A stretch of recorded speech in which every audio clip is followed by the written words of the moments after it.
After that happened, they went and shot up this nigga family house. They wiped out his whole family. Baby mama, granny. Them niggas is dead. Like, they went and did John's that same day. That nigga peoples is dead behind that. And it's like, most niggas would have been like, I ain't got shit to live for. Shit, y'all killed my people. Big, and if Big you, that's you know, I gotta play devil's advocate. What if I told you the story didn't end when Nipsey Hussle was laid to rest? What if everything that happened after March 31st, 2019 was just the beginning? Because while the world was mourning Nipsey, something else was happening in the background. Quiet, fast, and deadly. Within days of his murder, people connected to Eric Holder started turning up dead. Not rumors, not internet gossip. Real bodies, real funerals. One after another. No arrests, no clear suspects. Just a pattern that was impossible to ignore. And right in the middle of it all, a man who never raised his voice, never chased the spotlight, and never said more than he had to. Sampson Black Sam Asghedom. To the public, he was the grieving brother, the one holding everything together, the businessman, the protector of Nipsey's legacy. Swear to God, everything he said in the music was who he was, and it's not too much I can't tell you about him, and I just hope that he knows we all proud of him. But to others, he might be something else entirely. Because years later, when he finally spoke, he didn't sound like a man who had moved on. And he sounded like someone who understood exactly what happened and why. And once you hear the story all the way through, you might start asking a different question. Was this just justice or something much deeper? March 31st, 2019 started like any other Sunday in South Los Angeles. So much hope, and Nipsey was the people's champ. He gave us all hope. The sun was out, the streets were active, and the energy around Crenshaw felt familiar. This wasn't just any block. This was territory built, protected, and elevated by Nipsey Hussle. His store, the Marathon Clothing, wasn't just a business. It was a symbol, ownership, growth, transformation. Nipsey wasn't supposed to die that day. Not like that. Not in front of his own store. Not in a place where he had poured so much of himself into creating something bigger than the streets he came from. But what makes this story even more unsettling is how preventable it might have been. Because according to his brother, Sampson Black Sam Asghedom, there was always a system in place, a routine, a layer of protection that surrounded Nipsey every time he pulled up to the store. Someone was always posted at the door, someone was always watching, someone was always ready. That wasn't paranoia, that was protocol. And on that day, that protocol wasn't followed. The store was busy. Customers were coming in and out. People were shopping, talking, taking pictures. It looked like a normal day from the outside, but inside that normalcy, something critical was missing. No one was at the door. No one was watching the perimeter the way they were supposed to. And that single gap, that one moment of vulnerability, may have changed everything. Because while all of this was happening, Eric Holder was already in the area. He didn't just walk up and start shooting. That's not how it played out. According to accounts and later breakdowns, there was a moment before everything went wrong. A moment that, in hindsight, feels calculated. A man approached the area, not aggressive, not loud, just observing, looking, taking in the scene, noticing who was there, and more importantly, who wasn't. He saw Nipsey outside, relaxed, talking, accessible, and he saw something else. A lack of resistance, no visible security presence at the entrance, no immediate threat, nothing that would stop someone determined enough. Then he left, just like that, walked away like nothing happened. But minutes later, he came back. This time something was different. Different energy, different intention. And within seconds, everything changed. Gunfire erupted in broad daylight. Chaos, panic, people running, confusion everywhere. And in the middle of it all, Nipsey Hussle was hit multiple times. The same man who had become a symbol of hope for his community was now fighting for his life on the pavement of the block he helped build. 2 other people were wounded in the process, and just as quickly as it started, the shooter was gone. He fled the scene, disappearing through the same neighborhood that had once been familiar to both him and Nipsey. By the time Sampson Black Sam Asghedom got the call, everything was already in motion. He wasn't there when it happened. He was nearby, but not close enough.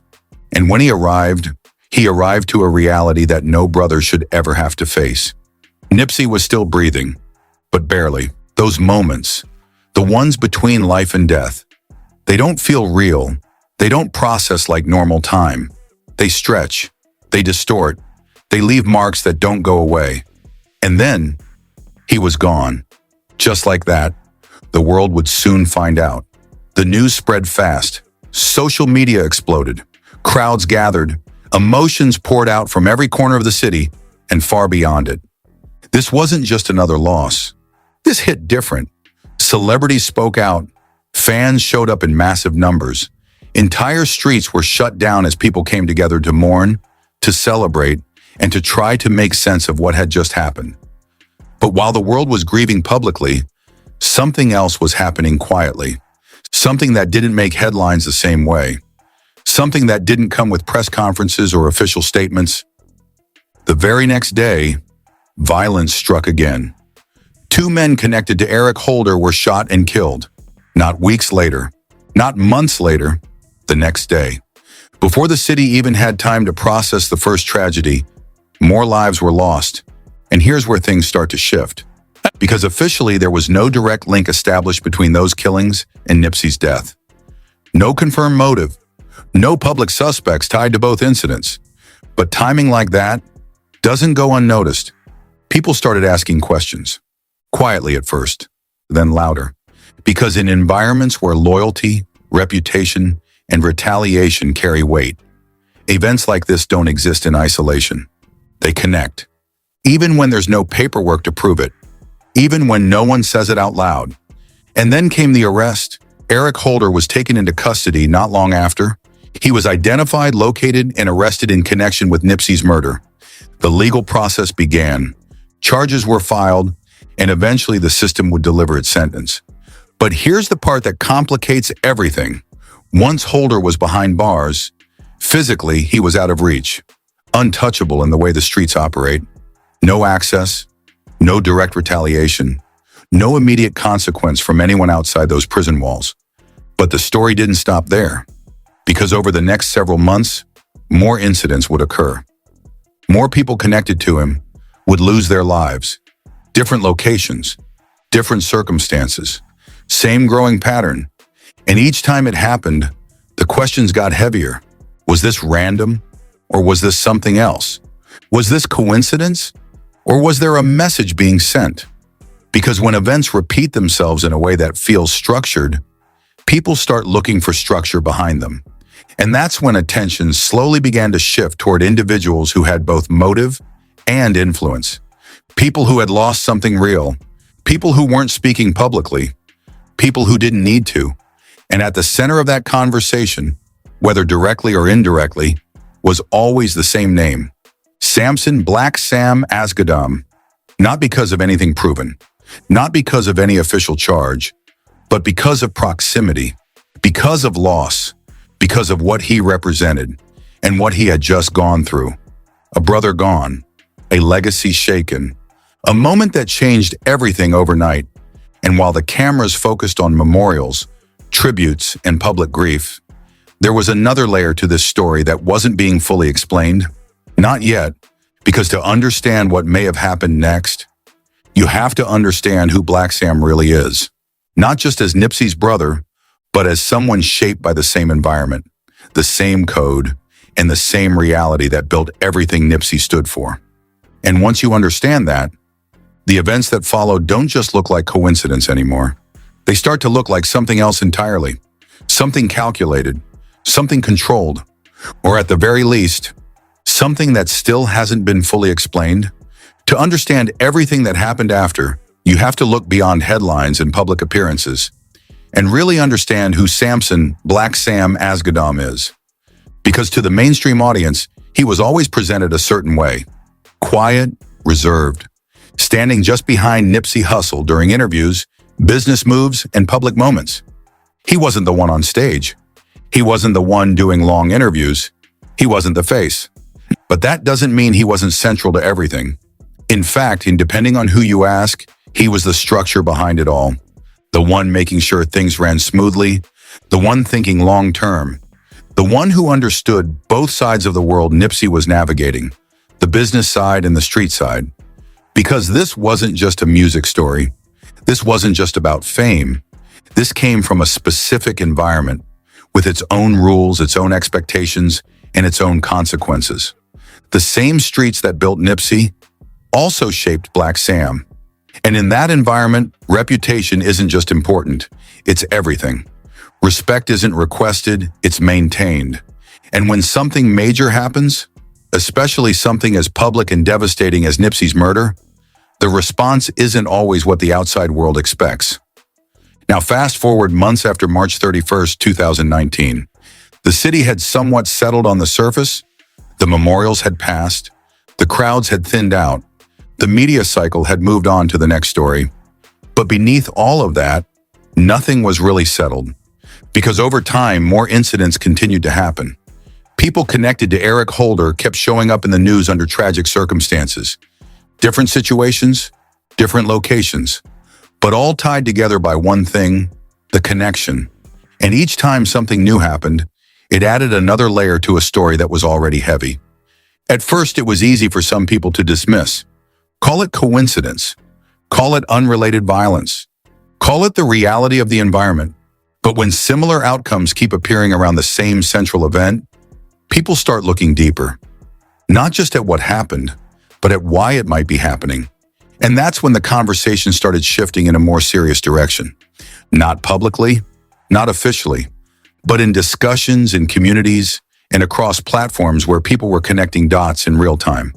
Because from a logical standpoint, people started asking simple questions. Who had the strongest motive? Who had the most to lose? And who had the ability to influence outcomes without ever being directly seen? Those questions don't come with easy answers, but they do point attention in certain directions. And one of those directions kept circling back to Black Sam. Again, not because of proof, not because of charges, but because of context. Because losing a brother like Nipsey isn't just personal, it's layered, it's emotional, it's cultural, it's financial, it's legacy. And when something like that is taken away suddenly, violently, and publicly, the impact goes far beyond grief. It becomes something that sits with you every day, in every decision, in every moment of silence. Now here's where things take another turn. Years pass, time moves forward, and for the most part, Black Sam remains consistent in how he presents himself publicly. Still reserved, still measured, still not speaking much. Which is why, when he finally did sit down for a rare interview, people paid attention.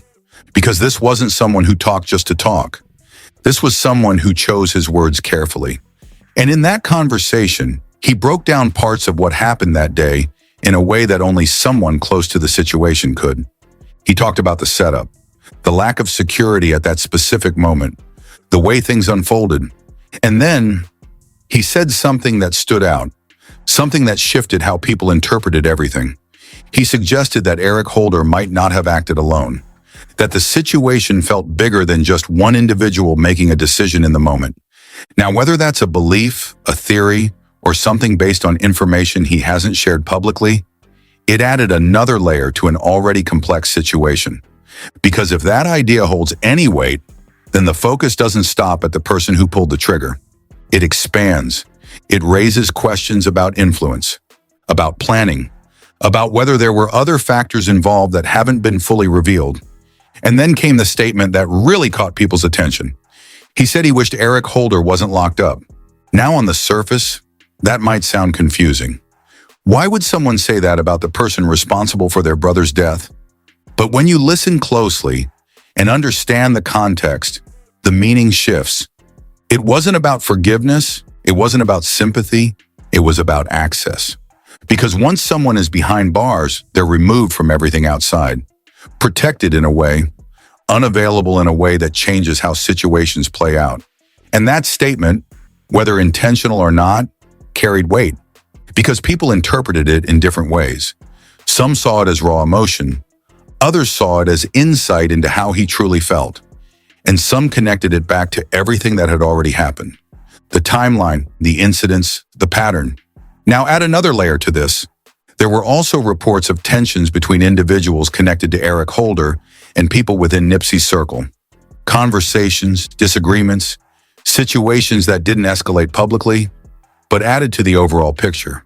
Because when relationships cross paths like that after something major happens, there's always underlying tension, even if nothing officially comes from it. And all of this together created an environment where speculation could grow, where narratives could form, where people began to piece together their own versions of what might have happened behind the scenes. But here's the key thing to remember. Speculation is not confirmation. Patterns are not proof. And narratives don't always reflect reality. Because from a legal standpoint, nothing has been directly tied back to Black Sam in connection with those incidents. No charges, no official statements placing him at the center of any coordinated actions. And in situations like this, that distinction matters a lot, because it separates what can be proven from what is assumed. Still, the questions remain, because when events unfold the way they did, when timelines align the way they did, and when emotions run as deep as they did, people are going to look for meaning, even if that meaning isn't clearly defined, even if the full truth isn't publicly known. And that's where this story continues to sit, right in that space between what is known and what is believed, between what has been confirmed and what is still being questioned. Because even years later, there are parts of this that haven't been fully explained, and maybe never will be. But one thing is certain, the impact of that day didn't end in 2019. It carried forward, through people, through actions, through consequences that are still being talked about right now. And as more time passes, the story doesn't necessarily get clearer. In some ways, it gets more complicated. By the time everything reached this point, the story had already taken on a life of its own. Not just in Los Angeles, but everywhere people were paying attention. Because what started as a tragic, high-profile murder involving Nipsey Hussle had now evolved into something much more layered. Something that wasn't just about one moment, but about everything that followed after it. And at the center of that ongoing conversation, whether directly or indirectly, was still Sampson Black Sam Asghedom. A man who, despite everything being said around him, never stepped fully into the spotlight to respond. He didn't go online to defend himself. He didn't give multiple interviews to clarify rumors. He didn't try to control the narrative. He stayed consistent, quiet, focused. And that silence, in a situation like this, can be interpreted in a lot of different ways.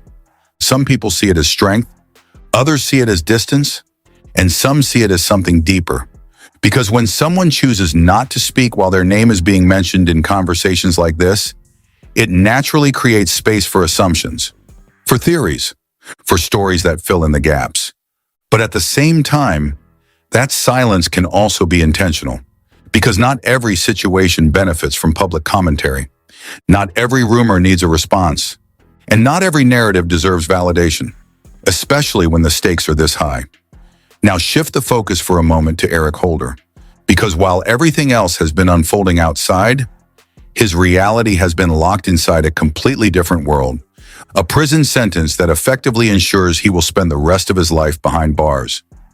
Removed from the streets, removed from the environment where everything originally happened, but not removed from the consequences. Because even within that system, reputation follows you, history follows you. And in cases like this, so does the weight of what happened. There have been ongoing discussions about what his experience inside could look like long-term. Not confirmed details, not official reports, but general understanding of how situations like this are viewed in that environment, especially when the victim was someone with the level of respect and recognition that Nipsey had. And when you combine that with everything that happened outside after the incident, it creates a situation where there are no easy outcomes, no clean resolutions, no moment where everything just balances out, because the effects of one decision, made in a matter of seconds, can ripple outward for years, impacting people far beyond the original moment. And that's exactly what this story represents. A ripple effect.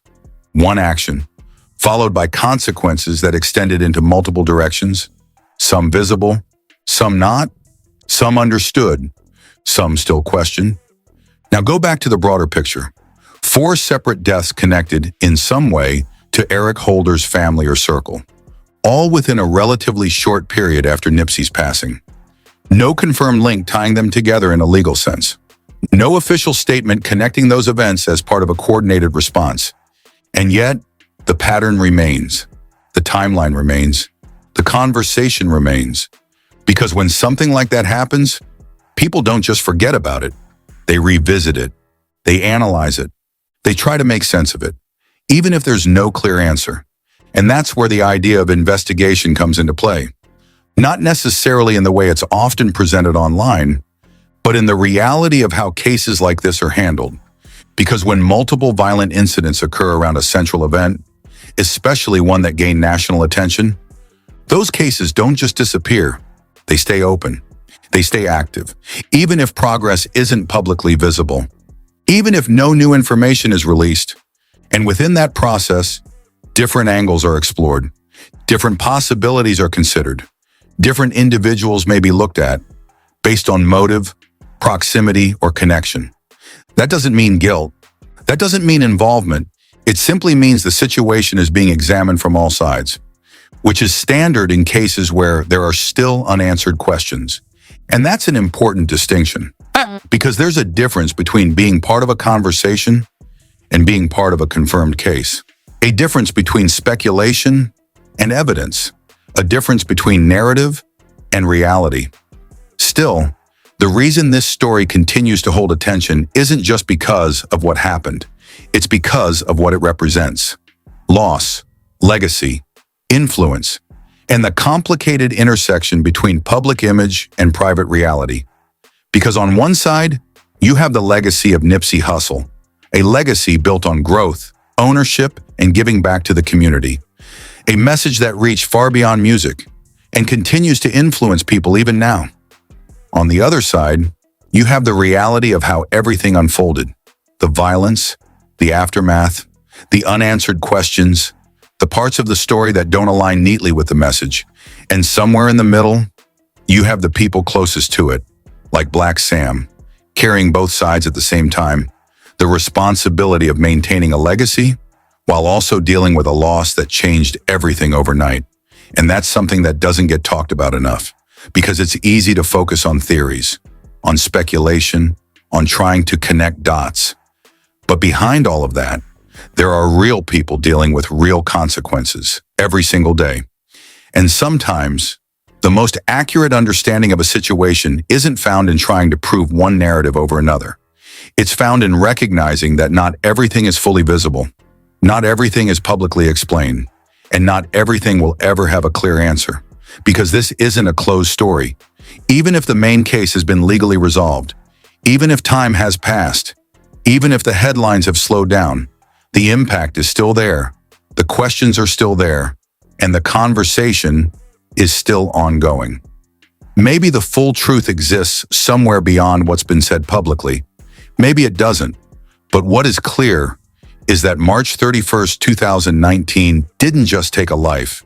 It set off a chain of events that people are still trying to understand to this day. And depending on how you look at it, this story isn't really about what happened. It's about everything that happened after. And now I want to hear from you. After everything you've just heard, how do you see this situation? Do you think what happened after March 31st was all coincidence? Or do you believe there's more beneath the surface that hasn't been fully explained? Because when it comes to stories like this, the truth isn't always simple, and it's not always fully visible. The legacy of Nipsey Hussle continues to inspire millions around the world, but at the same time, the events surrounding Eric Holder and the silence of Sampson Black Sam Asghedom still leave people asking questions. So drop your thoughts in the comments below. I'm really interested to see how you view this. If you found this breakdown insightful, make sure you hit like and subscribe for more deep stories like this. And if you want the next part where we explore the theory that this situation may have been bigger than just one person, stay tuned.